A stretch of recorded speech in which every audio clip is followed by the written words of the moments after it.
Bismillahirrahmanirrahim. Assalamualaikum warahmatullahi wabarakatuh. Ya saudaraku, hari ini kita semuanya rakyat Indonesia disuguhi korupsi, berita tentang korupsi. Dari korupsi nikel, ya kan, korupsi minyak, dan sekarang ini sepertinya ada korupsi timah, ya. Nah saudaraku, kok kenapa sih begitu ramai pemberitaan tentang pertambangan, korupsi di pertambangan? Nah, kita harus tahu saudaraku, dari informasi ini, dari informasi negara kita ini sesungguhnya adalah negara pemilik tambang atau negara tambang. Ya tentu saja ya tambang di sini ya termasuk emas, perak, nikel, timah, sampai pertambangan batu bara dan sampai pada minyak yang kemarin dioplos oleh orang-orang Culasin. Dan ini kondisi negara kita yang dicatat di Kanada. Ini yang saya dapatkan informasinya langsung dari orang yang menyampaikan ini, saudaraku. Sekarang aku kasih tahu data Indonesia itu sebenarnya pemain dunia di dunia tambang, di natural resources. Untuk produksi emas, Indonesia itu nomor 6 di dunia. Untuk produksi batu bara, Indonesia itu nomor 3 di dunia. Dan untuk produksi nikel itu untuk baterai, Indonesia nomor 1 di dunia. Dan kita saingannya itu bukan sama negara ecek-ecek. Kita saingannya itu sama Cina, sama US, Australia. Bahkan Kanada sendiri pun nggak bisa menyamai produksi hasil tambang Indonesia. Ada sumbernya dan sumbernya terbuka. Mau tahu siapa yang nulis website ini? Ya, yang nulis website ini adalah pemerintah Kanadanya sendiri. Fakta mengenai natural resources di Kanada. Mereka sendiri yang menyebutkan bahwa Indonesia itu first atau top player untuk natural resources. Dan sekarang setelah aku kasih fakta kayak gini, kalian akan mempertanyakan, kok negaranya masih gini-gini aja ya? Tanyakan sendiri ke diri kalian sendiri, kenapa kok bisa kayak gitu? Oke, sudah dengar saudaraku? Kita negara tambang. Kita kaya. Dari tambang, ini Pak Mahfud MD kemarin menyampaikan bahwa kalaulah pertambangan itu dikelola dengan baik, setiap warga negara 1 bulan mendapatkan 20 juta cuma-cuma tanpa kerja. Ini dari Pak Mahfud MD, di mana Pak Mahfud MD ini menyampaikan, Profesor Mahfud MD. Saya menyampaikan, saya dulu masuk dalam jajaran sahabat Mahfud MD dulu ya, ketika masih rame-rame di sekitar 2014-an lah ya, saya masuk kelompoknya sahabat Mahfud MD. Nah sekarang ini saudaraku, dari pernyataan Pak Mahfud MD, ternyata beliau mendapatkan itu dari Ketua KPK, bukan PPATK, agak keliru Pak Mahfud MD, Ketua KPK Pak Abraham Samad.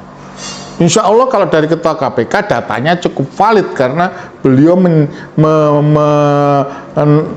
menyelidiki, menginvestigasi, menyelidiki dan sebagainya, sampai dari melakukan penyidikan. Data-datanya cukup lah, insya Allah valid, bahwa setiap warga negara, kalau tambang kita dikelola dengan baik dan benar, tidak bekerja pun dapat 20 juta per bulan. Bayangkan kemana larinya uang-uang tambang itu.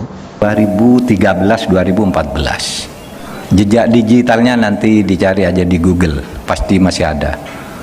Itu ada informasi dari Kepala PPATK waktu itu, Abdul Somad, ya Pak Abraham Samad, yang mengatakan begini, kalau saja di dunia pertambangan ini kita bisa menghapus celah-celah korupsi, maka setiap kepala orang Indonesia itu setiap bulan akan mendapat uang 20 juta rupiah tanpa kerja apapun. Setiap tuh anak kecil dan sebagainya. 20 juta setiap bulan gratis dari negara. Itu Abdul Samad, dan itu diliput oleh semua media. Nah, ini saudaraku, mari mumpung ini lagi rame-rame, kita gebuk dewan, kita gebuk pemerintah, dan kita gebuk Kejaksaan Agung, KPK, serta kepolisian untuk adil lurus. Karena jujur saja, masalah pertambangan adalah masalah cuan, masalah duit gede. Dan kita tahu, jujur saja, negara kita sesungguhnya punya penegak hukum yang pandai, brilian, dan insya Allah mumpuni. Tapi integritasnya dan kualitas pribadinya sangat diragukan. Kenapa? Kenyataannya korupsi bukannya berkurang, kejahatannya bukan berkurang, tapi semakin bertambah dan semakin canggih, seperti ada pembiaran. Kalau saya katakan, saya berkata kepada orang-orang, adanya Indonesia ini marak korupsi, adanya Indonesia ini ramai dengan korupsi, maka itu semua disebabkan karena kegagalan polisi, jaksa, KPK, dan hakim dalam memberantas korupsi.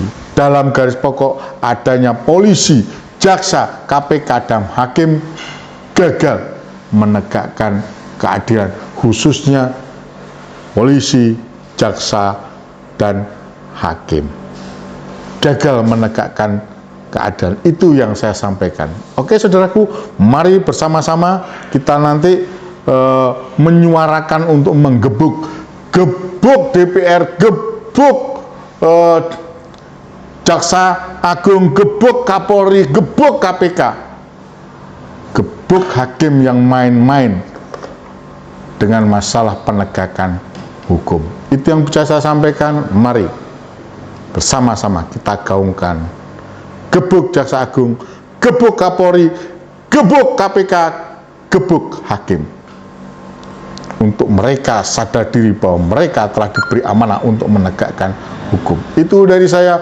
Fisabilillah fastabiqul khairat. Wassalamualaikum warahmatullahi wabarakatuh. Dan ingat, tetap satu kata, adili Jokowi. Sekali lagi, adili Jokowi, adili Jokowi. Jangan pernah berhenti untuk menggaungkan kata-kata adili Jokowi. Cecep Muhammad Yasin dari Surabaya menyampaikan.